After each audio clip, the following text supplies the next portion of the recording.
làng ai cũng biết em là con cô dâu thứ tám bên nhà, sinh trong gia đình nhà cứ nhung gấm lúa là phần nghèo như anh trang dám bồng mà đều bong theo chứ có trong lòng đang nhớ năm trước tình ta hóa chẳng thân. Này cô em gái còn nhớ anh không, còn ông bà hồi thứ trai giờ em đã lớn đến tối lấy chồng, biết bao anh đang mơ mộng.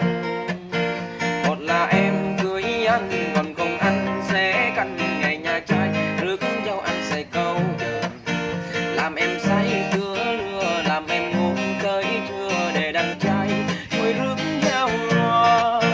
Cả làng ai cũng biết em là con cô dâu thứ tám bên nhà, chuyện trong gia đình nhà cứ nhung gấm lúa là phần nghèo như anh trang giam mộng mà đều bông theo chứ có trong lòng đang nhớ năm trước tình ta hóa chẳng ngờ thân.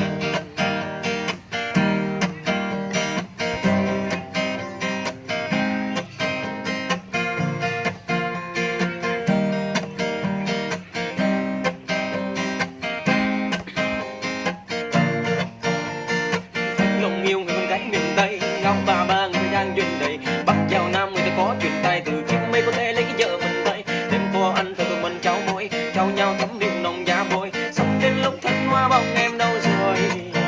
Một là em cưới anh, còn không anh sẽ canh ngày nhà trai rước dâu anh sẽ câu giờ, làm em say tứa lừa, làm em ngủ tới trưa để đàn trai nuôi rước dâu luôn. Cả làng ai cũng biết em là con cô dâu thứ tám bên nhà, chuyện trong gia đình nhà cứ nhung gấm lúa là còn nghèo như anh trang giam mộng mà đều bông theo chứ có trong lòng đang nhớ năm trước tình ta hóa chẳng ngờ thân.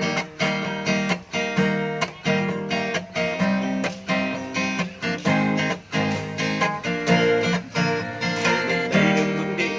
lòng qua đau bên nước Mỹ, tình từng như nốt nước khoe chứa nên màu biển lên